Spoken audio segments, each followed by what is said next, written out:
বাংলাদেশের সংখ্যাগুরুরা ভারতে গ্রেপ্তার হতেই চাঞ্চল্য। আবারও বেআইনিভাবে ভারতে প্রবেশ এবং লুকিয়ে থাকার অভিযোগ 6 বাংলাদেশের নাগরিককে গ্রেপ্তার করল রানাঘাট জেলার পুলিশ।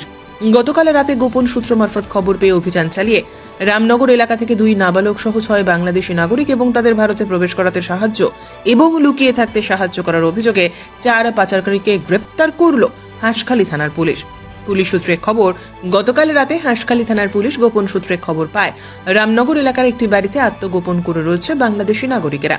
আর এরপরেই হাঁসখালী থানার পুলিশ অভিযান চালিয়ে 6 জন বাংলাদেশি ও 4 পাচারকারীকে গ্রেপ্তার করে। সূত্রের খবর, মানব পাচারের উদ্দেশ্যে তারা ভারতে ঢুকেছিল। বাংলাদেশ থেকে ভারতে প্রবেশ করার পর জাল নথি তৈরি করে এরা।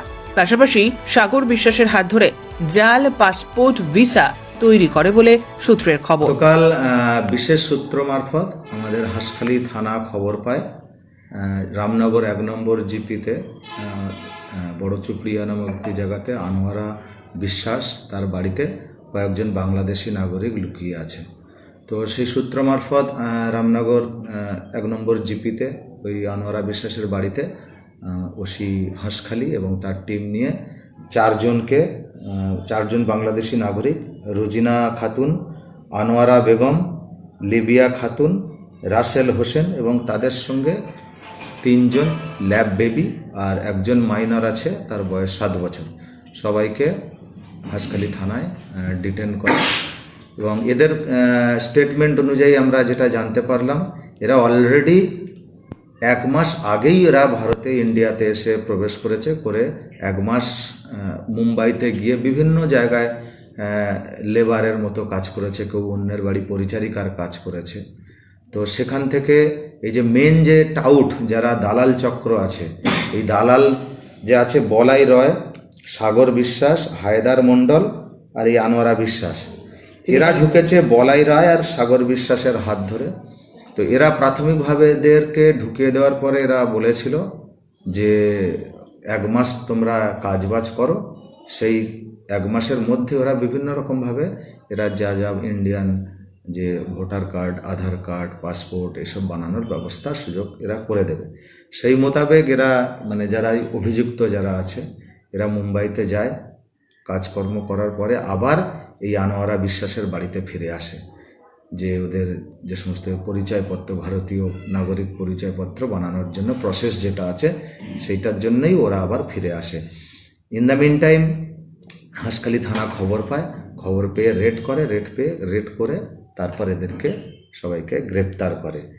তো যারা অভিযুক্ত যারা আছে তাদের থেকেও যেটা কথা বলে বোঝা গেল যে এই শীতকালে বিশেষ করে এই যে যেমন আমাদের হাঁসখালী, গাংনাপুর এবং ধানতলা, যেটা আমাদের ভৌগোলিক অবস্থানগত যে প্রতিকূলতা থাকে, প্লাস এই শীতের সময় যে কুয়াশা এবং যেটা আমাদের ইছামতি নদীর যা অবস্থা, একদম তো মজে গিয়েছে, শুকিয়ে গিয়েছে, অনায়াসেই এই শীতে কুয়াশার মধ্যে গা ঢাকা দিয়ে নিরাপত্তারক্ষীদের চোখ এড়িয়ে এরা এই সমস্ত যারা দালাল আছে, বলাই, সাগর, হায়দার মণ্ডল, আনোয়ারা বেগমের মতো, বিশ্বাসের মতো যারা দালাল আছে, এদের হাত ধরে এরা এদেশে ঢুকে পড়ছে। তো এরা প্রত্যেকে তো আমাদের ভারতীয়। হ্যাঁ, যারা টাউট আছে সবাই ইন্ডিয়ান আছে। আগেও আমরা এই প্রেস ব্রিফিংয়ে আমরা বলেছিলাম যে রানাঘাট পুলিশ জেলা এখন পুরোপুরি এই অবৈধ যারা অনুপ্রবেশকারী আছে এবং যাদের হাত ধরে, যে সমস্ত দালালদের হাত ধরে এরা আসছে, এদেরকে ছাড়া হবে না। এদেরকে পুরোপুরিভাবে আমরা পুরো নেটওয়ার্কটা আমরা এটাকে একদম নষ্ট করে দেবো, একদম ধ্বংসই করে দেবো, কারণ এইভাবেই আমরা লেগে আছি।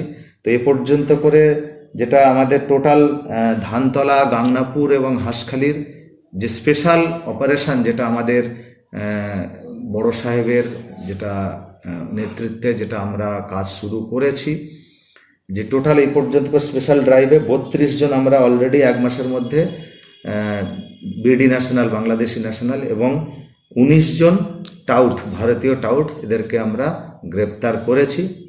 স্পেসিফিক কেসও আমরা করেছি। এরপরেও যারা এখনও আমরা এদের লিডিং স্টেটমেন্ট অনুযায়ী যাদের নাম আমরা জানতে পেরেছি, সেগুলোকে সবাইকেই আমরা অ্যারেস্ট করব। গত কয়েকদিন আগে তো মূল যে টাউট, তাকে তো অ্যারেস্ট করা হয়েছে।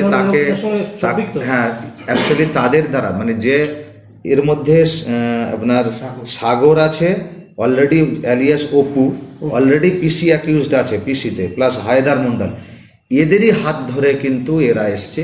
আর নতুনভাবে যেটা বলাই আছে, বলাইকে আমরা অলরেডি অ্যারেস্ট করেছি, একেও আমরা পিসি নিচ্ছে, নিয়ে মোটামুটি বাকি যারা আছে এখান থেকে যে নেটওয়ার্ক, আমরা পুরো এদেরকে একদম নষ্ট করব।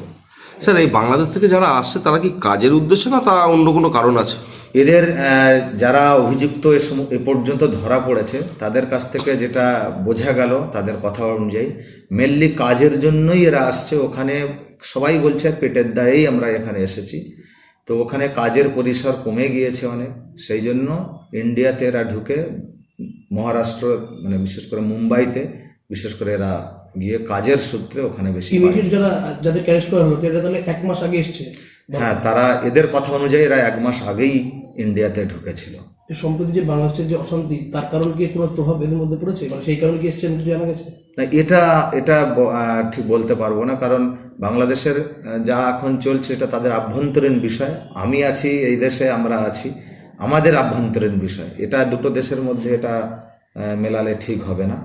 সেখানকার একটা জিনিস যেতে এদের মানে স্টেটমেন্ট অনুযায়ী, কথা অনুযায়ী, যে ওখানে কাজের পরিসর কমে গিয়েছে, সেই জন্য একটা কাজের সুযোগের জন্য তারা মেনলি ইন্ডিয়াতে আসছে। ব্যুরো রিপোর্ট, উত্তরের প্রহরী।